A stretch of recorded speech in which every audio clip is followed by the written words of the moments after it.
안녕하십니까. 이번 영상에서는 그간 오래 미뤄둔 이야기를 하려고 합니다. 바로 메디치 가문 이야기인데요. 장사꾼이면서도 피렌체를 실질적으로 지배했던 메디치 가문은 15세기 말부터 16세기 전반기에 걸쳐서 격동의 시기를 보내게 되죠. 피렌체에서 쫓겨나서 오래 망명 생활을 했는가 하면요, 다시 피렌체를 지배하게 된 뒤에도 가문의 지도자들이 연이어 살해되는 그런 비극을 겪게 되죠. 이러한 대혼란기를 극복하고 메디치 가문을 다시 일으켜 세운 인물이 있습니다. 그는 마키아벨리도 혀를 애도를 정도로 속이 깊고 교활한 인물이었다고 하고요. 피렌체의 지배자를 넘어서서 토스카나 전체를 정복했다고 하는데, 과연 어떤 인물이었는지, 또 그는 어떻게 그런 성공을 거두게 되었는지 자세히 알아보도록 하겠습니다. 네, 여기는 피렌체의 심장이라고 할 수 있는 시녀리아 광장이고요. 여기 한복판에 가면은 광장을 내려다보는 당당한 자세의 이 청동 기마상이 있습니다. 이 기마상의 주인공이 바로 코시모 1세인데요. 그는 어려서부터 피렌체 공작에 올랐고 이후 토스카나 대공에도 오른 인물이죠. 그는 메디치 가문에서 본가가 아니라 반개 가문으로 분류되거든요. 이를 이해하기 위해서 간략하게 메디치 가문의 주요 인물들을 둘러보도록 할 건데요. 메디치 가문에 대해서 좀 더 자세히 알고 싶다 이런 분들은요, 제 채널에서 재생 목록으로 가시면은 메디치라는 제목이 있어요. 그래서 그곳에 있는 영상들을 보시면 되는데요. 중요한 인물들 이야기를 제가 좀 자세히 소개해 놨으니까 그 이전 영상을 좀 참고해 주시면 좋겠습니다. 그래서 이번에는 가볍게 이름만 좀 언급하면서 지나가 보도록 하죠. 피렌체의 평범한 상인이었던 메디치 가문을 일으킨 인물은 조반니 디 비치고요. 그의 아들은 코시모가 있고 로렌초가 있었는데, 이 중에 코시모의 자손들이 본가가 되겠고요, 로렌초의 자손들이 반개가 되겠습니다. 본가에서 코시모의 아들인 피에로가 일찍 죽으면서 손자인 로렌초가 피렌체의 지도자가 되는데요. 동생 줄리아노는 파치가 암살 사건, 유명한 사건에서 이제 세상을 떠나게 돼요. 로렌초가 40대 초반에 일찍 세상을 떠나면서 그의 자식 세대가 피렌체를 통치하게 되는데요. 피에로, 조반니, 줄리아노는 로렌초의 아들이고요. 줄리오는 로렌초의 동생이죠. 이 줄리아노의 사생아였습니다. 이들 중에서 조반니와 줄리오는 모두 교황이 되게 되죠. 이 중에 마지인 피에로가 통치할 때 메디치 가문은 피렌체에서 내쫓기게 됩니다. 그리고 오랜 망명 생활을 해야 했죠. 그러다가 이 조반니가 교황 레오 10세가 되면서 다시 복귀를 하게 돼요. 그 다음에 줄리아노가 좀 통치하다가 피에로의 아들인 로렌초 2세가 통치를 했는데요. 그가 바로 프랑스 왕비인 카트린 드 메디시스의 아빠죠. 근데 이들이 너무 일찍 세상을 떠나면서 줄리오가 추기경의 신분으로서 통치를 했고요. 근데 그가 또 교황 클레멘스 7세가 되면서 문제가 좀 복잡해졌죠. 그래서 그는 자기의 사생아로 의심되는 알레산드로에게 피렌체 통치를 맡기고요. 줄리아노의 사생아였던 이폴리토는 추기경으로 삼았습니다. 카를 황제의 사위가 된 알레산드로는 이폴리토를 살해하고 포악한 짓을 일삼다가 또 암살되죠. 그를 죽인 이는 메디치 가문의 반개예요. 아까 설명드렸죠. 이 파란색으로 반개가 내려오는데 이 로렌치노입니다. 이로써 메디치 본가의 경우에 대가 끊어지고 말죠. 자, 그래서 알레산드로가 죽게 된 것을 미리 알게 된 이 피렌체의 원로 몇 명이 있었어요. 그래서 이 사실을 비밀로 붙인 뒤에 피렌체로 불러들인 인물이 있었는데, 그가 바로 코시모입니다. 이들이 코시모를 선택한 이유는 명확했죠. 공화정으로 되돌아갈 수도 있겠지만 그렇게 되면 황제나 교황하고 전면전을 벌여야 돼요. 황제가 메디치 가문을 공작으로 임명한 이상 무조건 메디치 가문 사람이어야 하는데, 본가 사람들은 사라졌으니까 반개 사람 중에서 옹립을 해야 되거든요. 당시에 반개 사람들 중에서 그래도 가장 적합한 후보는 로렌치노와 코시모, 이 두 사람이었다고 할 수 있는데, 이 중에 로렌치노는 불가능했죠. 공작의 살해범으로 도피 중이기 때문에. 그래서 코시모 외에 다른 대안은 없었던 겁니다. 이처럼 갑작스럽게 피렌체로 불려온 코시모가요, 당시에 17살이었습니다. 정말 아무 준비 없이 피렌체 공작을 맡게 되었다라고도 할 수 있는데, 그럼에도 그는 이후 승승장구를 하면서 놀라운 성공을 이어갔어요. 과연 그는 어떤 인물이었고 그의 성공 요인은 무엇이었는지 하나하나 이제 살펴보도록 하겠습니다. 먼저 그의 출생 배경을 언급해야 될 것 같은데요. 그는 배경이 아주 훌륭했죠. 그는 부계로는 반개에 해당하는데, 모계로는 메디치가의 본가로 거슬러 올라갑니다. 엄마인 마리아 살비아티가 위대한 자 로렌초의 손녀였거든요. 그리고 그의 아버지는 피렌체에서 가장 유명한 용병대장인 조반니였어요. 검은띠의 조반니라고 불렸는데, 교황인 레오 10세와 클레멘스 7세를 섬기면서 용맹을 떨쳤거든요. 피렌체 시민들의 영웅이었습니다. 그런데 그는 젊은 나이에 포탄에 피격이 되면서 세상을 떠나고 말았어요. 그때 코시모의 나이가 겨우 4살이었습니다. 로렌초의 증손자라고도 할 수 있고, 그 다음에 또 가장 사랑받는 용병대장의 아들이다 보니까 그가 공작에 오른다라고 했을 때 사실 반대할 사람이 없었습니다. 그거는 그의 이러한 출생 배경이 크게 한몫을 했다, 이렇게 말할 수가 있는 거죠. 그 다음으로 꼽을 수 있는 것은 그의 나이답지 않은 두둑한 배짱하고 교활함이에요. 그가 공작에 오르던 무렵에 아주 유명한 일화가 있어요. 그를 데려와서 공작으로 내세운 원로들이 있었겠죠. 이들은 코시모를 아주 만만하게 보았다고 합니다. 말수도 적고 그 다음에 무표정하게 있어가지고 무슨 생각을 하고 있는지는 도통 모르는 젊은이였대요. 근데 아직 17살에 불과한 그가 뭘 할 수 있겠나, 이런 생각을 한 거죠. 그래서 뒤에서 마음대로 조정할 수 있겠다, 이렇게 생각한 건데요. 이권도 두둑이 챙길 생각도 하고 있었을 겁니다. 그래서 그들은 코시모를 꼭두각시로 만들기 위해서 서류를 준비합니다. 공작으로서의 권한 대부분을 48위원회라고 하는 원로회의에 넘기겠다, 이런 약정서거든요. 코시모는 아무 생각이 없는 사람처럼 순순히 서명을 했다고 합니다. 그래서 모두들 그걸로 다 됐다, 이렇게 생각한 건데 이건 완전 오판이었어요. 코시모는 공작에 오르자마자 자기 신복들을 주요 자리에 포진시킨 다음에 그다음에 치안을 강화한다고 하면서 대규모 용병대를 불러들인 다음에 시내를 완전히 장악했죠. 그리고는 약정서를 무시하고 자신이 모든 권한을 행사하려고 했어요.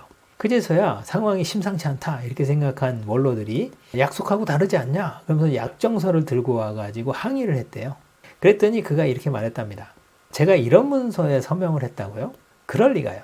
그때 경황이 없어서 내용도 모르고 서명을 한 모양인데요. 그렇기 때문에 이런 약정서는 무효입니다.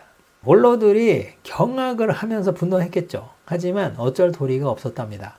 이들에게는 코시모 외에 내세울 수 있는 다른 대안이 없었던 거고요. 그리고 이미 피렌체 시내를 코시모의 용병들이 완벽하게 장악한 상태거든요. 그러다 보니까 꼼짝도 못하고 당할 수밖에 없었던 거죠. 코시모는 이처럼 모두를 속였던 겁니다. 세 번째로 꼽을 수 있는 것은 국제 정세를 정확히 파악하는 그의 남다른 능력이에요. 당시 이탈리아는 스페인하고 프랑스의 세력 다툼으로 몸살을 앓고 있었거든요. 그러니까 약소국 입장에서는 어느 한쪽을 선택하기가 매우 어려운 상황이었는데요. 그런데 냉정히 판세를 분석한 그가 프랑스를 버리고 카를 황제에게 모든 걸 걸게 되죠. 그야말로 올인이라고 할 정도로 자신의 입장을 정한 건데요. 이 도박은 성공을 거두었습니다. 피렌체가 합류하게 되면서 이탈리아 전선에서 매우 유리한 입장이 된 이 카를 황제도 이를 매우 기뻐했고요. 이후 코시모를 정식으로 공작에 임명하는가 하면은 이후 특혜라고 할 만큼 매사 적극적으로 지원을 해주게 된 거죠. 그 다음에 네 번째로 꼽을 수 있는 거는 아내복이에요. 코시모는 여자 보는 눈도 뛰어났다, 이런 얘기를 듣는데 그는 공작에 오른 뒤에 2년 후에, 그러니까 1539년이 되겠죠. 엘레오노라 디 톨레도라는 여인과 결혼했는데 그녀는 나폴리 부왕의 딸이에요. 스페인 왕을 대리해서 나폴리를 통치하고 있는 그 지역 부왕의 공주인 거죠. 이는 그를 아끼는 카를 황제의 주선에 의한 것이었는데요. 근데 코시모가 그 맞딸하고 결혼해라, 이런 제안을 받은 모양인데 언니보다 동생인 엘레오노라가 더 이쁘고 더 총명하다는 것을 알고 있었어요. 어린 시절에 만난 적이 있었던가 봐요. 그래서 이 코시모가 고집을 부립니다. 나는 둘째랑 하겠습니다. 그래갖고 그래서 결국 엘레오노라랑 결혼하게 된 거거든요. 그런데 이 엘레오노라는 결혼하고 나서 남편의 마음을 완전히 사로잡았대요. 자, 그래서 결혼 생활 내내 코시모한테는 정부도 없었고 사생아도 없었습니다. 이는 당시 기준으로 공작쯤 되는 사람들에게는 매우 예외적인 일이었다고 합니다. 그러니까 완전히 아내만 사랑한 그런 남자였던 거죠. 엘레오노라는 코시모에게는 대단히 뛰어난 조언자였다고 하고요. 그리고 그가 전쟁을 벌이는 동안에는 피렌체 통치를 맡아서 완벽히 잘 해냈다라고 합니다. 엘레오노라는요, 시뇨리아 광장에 있는 베키오 궁전이 너무나 협소해서 공작의 권위에 맞지 않다, 이렇게 생각을 했대요. 그래서 그녀는 강 남쪽에 있는 피티 저택을 구입해서 이곳을 공작궁으로 개조했죠. 외국 기빈들이 묵을 수도 있는 곳이고 또 중요한 행사도 멋지게 열 수 있는 그런 공간으로 탈바꿈시킨 건데요. 근데 한 가지 문제가 있었죠. 이 베키오 궁전에서 여기까지 자주 왕래를 해야 되는데 거리가 멀다 보니까 코시모 공작은 물론이고 그의 가족들도 안전에 문제가 있을 수 있는 거죠. 그래서 코시모는 조르조 바사리에게 명을 해서 이 문제를 해결하라, 그렇게 지시를 합니다. 그래서 탄생하게 된 게 지금도 남아있는 바사리 통로죠. 백희호 궁전에서 오피치 미술관을 지난 뒤에 또 백희호 다리를 지나서 이 피티 궁전에 이르는 이 통로는 오직 메디치 가문 사람만 다닐 수 있었죠. 총 1km에 달하는 이 통로 내부에는 오피치 미술관이 소장한 초상화들이 쭉 전시되어 있는데요. 안전상의 이유로 한동안 폐쇄되어 있었거든요. 근데 이곳은 리노베이션을 했고요. 그 다음에 지금은 가이드 투어가 가능하다고 그렇게 알고 있습니다. 네, 이렇듯이 자신의 기반을 공고히 한 코시모가요, 본가 메디치 가문의 전통에 따라서 문화예술을 적극 후원하기 시작합니다. 그래서 궁정화가로는 브론치노를 임명했고요. 조각이나 장식에서는 첼리니를, 그리고 각종 문화사업 전반에서는 조르조 바사리를 중용했죠. 그런데 코시모가 그토록 오랜 세월 동안 이 피렌체로 데리고 오고 싶었던 그런 예술가가 있었다고 하죠. 그가 바로 미켈란젤로입니다. 하지만 미켈란젤로는 그의 부름에 단 한 번도 응하지 않았습니다. 1533년에 그때까지만 해도 미켈란젤로가 피렌체에 있었거든요. 그런데 그 피렌체를 떠난 뒤로 미켈란젤로는 로마 교황청에서만 일했죠. 그리고 성 베드로 성당을 짓는데 그의 여생을 바치게 되는데요. 코시모가 품기에 그는 너무나 위대한 예술가가 되어 있었던 겁니다. 네, 이처럼 코시모의 성공에는 많은 요인이 있었지만 한 가지 빼놓을 수 없는 게 있어요. 그건 바로 그의 군사적인 역량입니다. 그는 아주 어릴 때 부친을 잃었는데요. 늘 부친을 동경하면서 자랐답니다. 모두가 피렌체의 영웅으로 추앙하는 아버지다 보니까 그도 자연스럽게 군인의 꿈을 갖게 되었다고 하고요. 그러다 보니까 그는 본가 사람들처럼 이렇게 체계적으로 교양을 배우거나 그런 적은 없어요. 하지만 전쟁에 대해서라면 이야기가 완전히 달라집니다. 그는 그야말로 열정적으로 전쟁을 공부했대요. 전쟁사를 탐독하고요. 그 다음에 동료들하고 늘 모의 전투 같은 걸 했다고 하는데, 그리고 그게 끝나면은 또 그것에 대해서 토론도 하고 그랬다고 하죠. 그리고 그는 메디치 가문 사람들 중에서는 거의 유일하다고 할 정도로 군사력의 중요성을 잘 알고 있었어요. 그리고 그의 야심을 이루려면은 강한 군대가 필수다, 이렇게 생각한 거죠. 아내의 내조 덕분에 바깥 문제에 집중할 수 있었던 코시모가요, 강력한 군대를 육성합니다. 그리고 카를 황제의 전폭적인 지원을 받아서 토스카나의 인근 도시들을 하나하나 정복하기 시작했습니다. 카를 황제로서도 자신에게 철저히 복종하는 이 코시모에게 영토를 좀 넓게 해주는 것, 이게 나쁠 게 없는 거죠. 그래서 토스카나의 북부를 평정했습니다. 그 뒤로 코시모는 창끝을 남쪽으로 돌려서 시에나를 침공하게 되죠. 그래서 시에나하고 그로세토를 정복하게 되면은 토스카나 전체를 통일하는 셈이 되는 겁니다. 자, 전투 초반에는 피렌체군이 고전을 면치 못했다고 합니다. 시에나에는 강력한 프랑스 군대가 합류해 있었거든요.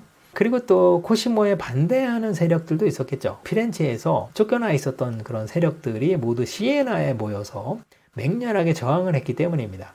그런데 마르치아노 전투가 결국 승패를 갈랐습니다.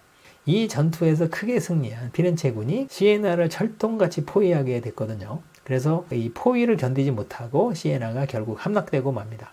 사실은 이 두 도시가 대단한 라이벌 관계에 있었죠. 중세 이래 피렌체는 정말 앙숙이라고 하는 사이로 이 시에나하고 맨날 다투고 그랬는데, 그러던 시에나가 마침내 피렌체에게 정복이 된 겁니다.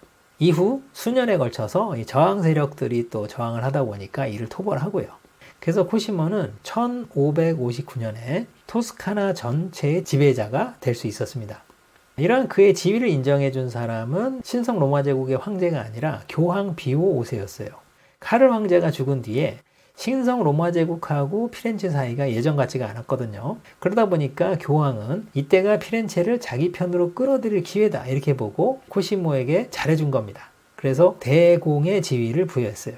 즉 피렌체 공작이 아니라 토스카나 전체를 통치하는 대공이다, 이런 얘기죠. 이처럼 코시모는 상황에 맞게 자신에게 필요한 이들을 끌어들여서 이용하는 그런 능력도 뛰어났다고 볼 수 있습니다.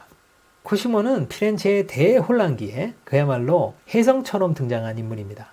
피렌체 공작에 임명되리라고 자기 스스로도 예상했을 리가 없겠죠. 그러니까 저절로 굴러온 그런 자리라고 할 수 있는데, 그는 자신에게 주어진 몇 가지 행운과 또 자신의 역량, 그리고 부단한 노력을 통해서 토스카나 대공의 자리에까지 올랐어요. 그는 메디치 가문으로 시작을 한 반계에 속했던 사람인데요. 천한 상인의 신분을 극복하고 왕에 버금가는 그런 지위까지 얻게 된 거죠. 그리고 이거는 이후 수세기에 걸쳐서 이어지게 되는 것입니다. 자, 이렇게 해서 토스카나의 정복자죠, 코시모 1세에 대한 이야기를 들려드렸는데요. 자, 이제 그의 뒤를 이어서 메디치 가문에서는 또 어떤 일이 있었을지 다음 시간에 더 재밌는 이야기를 준비해서 들려드리도록 하겠습니다.